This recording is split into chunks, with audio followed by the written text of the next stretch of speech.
Do you think that race plays a part in wealth distribution, or either a mindset that you can't or Today? cannot? Yeah. No. You don't? No, I don't. I don't. Hey, you and I, we're proof. Why would race have anything to do with it? Put your mind to what you want to do and go for that. It's kind of like religion to me. It's a good excuse for not getting there. Where are we in the United States of America in race relations and what you see from day to day in your life? Skip, they wouldn't want to ask me that. They wouldn't want my answer to represent it because God knows I have been nothing but blessed. My whole path, these 33 years have been nothing but a blessing. I have never, and never is a strong word, I've never dealt with racism, and I'm glad I didn't have to. There is a class of colored people who make a business of keeping the troubles, the wrongs, and the hardships of the Negro race before the public. Some of these people do not want the Negro to lose his grievances because they do not want to lose their jobs. There is a certain class of race problem solvers who don't want the patient to get well. That was said by Booker T. Washington. How are we going to get rid of racism until... Stop talking about it. I'm going to stop calling you a white man. Yeah. And I'm going to ask you to stop calling me a black man. You know, it's frustrating to me that people take race and they make it personal. You know what I mean? Like we're at a loss in this generation. If you look at it in the 80s, Archie Bunker was a stark racist. Stark. If you don't know who Archie Bunker is, look him up. All in the Family, great show. You heard him. The Jeffersons, stark racist. Fred Sanford, stark racist. But you know what black people and white people did? They laughed. You watch 48 Hours with Eddie Murphy and Nick Nolte. Both of them hated each other because he was black and because he was white. You know what they did? They laughed. But I asked you what the racial breakdown was of your audience. Do you remember this? And you told me the only black face you could see in the whole audience was your makeup artist. I believe that's what you said, and she was in the front row, right? A lot of white kids love rap. Yes. Explain that. What does that say to you? What's the message of it? What's the bigger picture of it? I don't want to be bashed because I don't want to sound like I'm on the wrong if there is a side, but I thought that was clearly a message that there was no such thing as racism.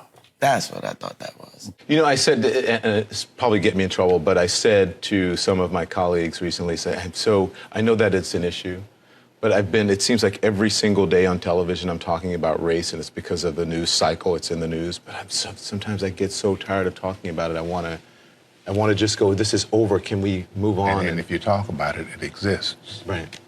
Yeah. It's not like it exists and we refuse to talk about it, but making it a bigger issue than it needs to be is the problem we have. And right now, we are in a society where we can't have a conversation because no one's willing to listen. People are just shouting.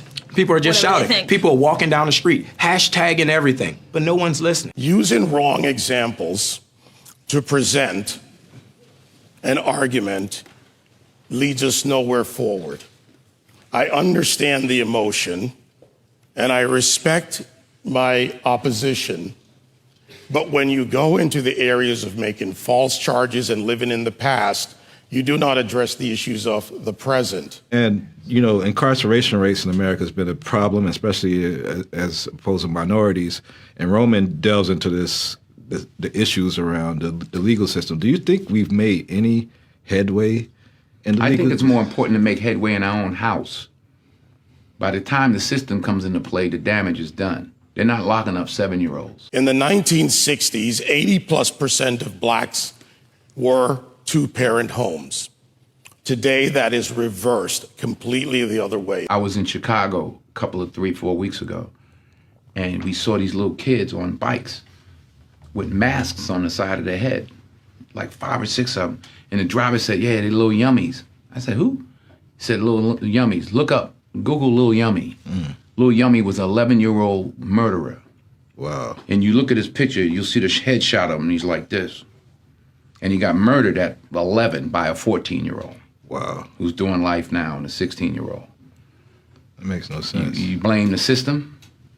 Where was his father? No one wants to talk about perception when it comes to racial profiling. No one wants to talk about stereotypes when it comes to racial profiling. Blacks are convinced that the number one issue facing the country right now is social justice, racist white cops, discrimination, systemic racism, microaggression, whatever new word they come up with, and it's a bunch of nonsense. This is what I know.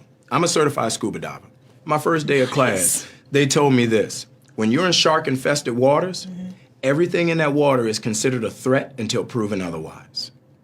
If it's a guppy, it could be a shark until you know it's a guppy.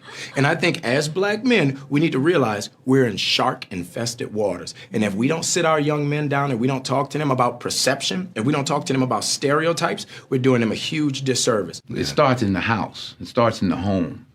And yeah, well, my father got locked up. Well, where was his father? Yeah. You know, like I did talk about my 3 closest friends, and they did, 15 to 25. One did 28, this and that. I was the only one of the 3 that had a father in my life, even though my parents were together. But I still had a father who was a gentle man and a good example, and they didn't. We can blame the system if we want, but they didn't lock any of us up at 7. Yeah. We were all doing enough to get locked up at 13. My parents sent me in another direction. They didn't have anybody to help them, and they kept doing what they was doing, and the system got them. So I don't. The system is rigged, but why? All the more reason not to help it. The number one problem domestically facing this country is a breakdown of the family. And President Obama said it. I didn't. A black kid, or a kid, not just a black kid, a kid raised without a dad is 5 times more likely to be poor and commit crimes, 9 times more likely to drop out of school, and 20 times more likely to end up in jail. So you're far more likely to end up in jail without having a dad than you are because of a white racist cop. Prime example, I got pulled over by the police, come over to my window, flash his light in my face, hand on my pistol. I can handle that 2 ways. I can start yelling and screaming and tell him he a racist and he don't know me. You doing this wrong. Or I can say, yes, officer, no, officer, or we done, officer. And both of them are going to have drastically different outcomes. Half the homicides in this country are committed by and against black people. Last year, there were 14,000 homicides, not talking about suicides, I'm talking about homicides. Half of them were black, 96% of them black on black of that 7,000. Where's the Black Lives Matter people on that? What happens with young black men, everything is susceptible to the question of your manhood. And what's going on in these streets ain't got nothing to do with my manhood. Interesting. If I'm gonna fight a police, I'm gonna fight him in a controlled environment, a court of law. I'm not gonna fight him on the streets. In Baltimore, where Freddie Gray was killed, Freddie Gray died in a van. I shouldn't say was killed, died in a van. Yeah. You have a city that's 45% black. City council is 100% Democrat. The majority of city council is black. The top cop at the time was black. The number 2 cop was black. The majority of the command staff is black. The mayor is black. The AG is black. And yet here we are talking about racism. I mean, it's absurd. All cops aren't bad cops. 99% of cops are really good dudes and women. I've 99% of the people I've met that are cops are dope. I have a lot of friends that are cops. But that 1%, that's the problem. And you want to give yourself every opportunity not to end up a statistic. 965 people were shot by cops last year and killed. 4% of them were white cops shooting unarmed blacks. In Chicago in 2011, 21 people were shot and killed by cops. In 2015, there were 7. In Chicago, which is a third black, a third white, and a third Hispanic, 70% of the homicides are black on black. About 40 per month, almost 500 per year last year in Chicago, and 75% of them are unsolved. Where is the Black Lives Matter on that? The idea that a racist white cop shooting unarmed black people is a peril to black people is BS. Black History Month, you find Ridiculous. why? You're going to relegate my history to a month? Oh, come on. What do you do with yours? Which month is White History Month? Well, come on, tell me. Well, I'm Jewish. Okay, which month is Jewish History Month? There isn't one. Oh, why not? Yeah. Do you want one? No. I don't either. I don't want a Black History Month.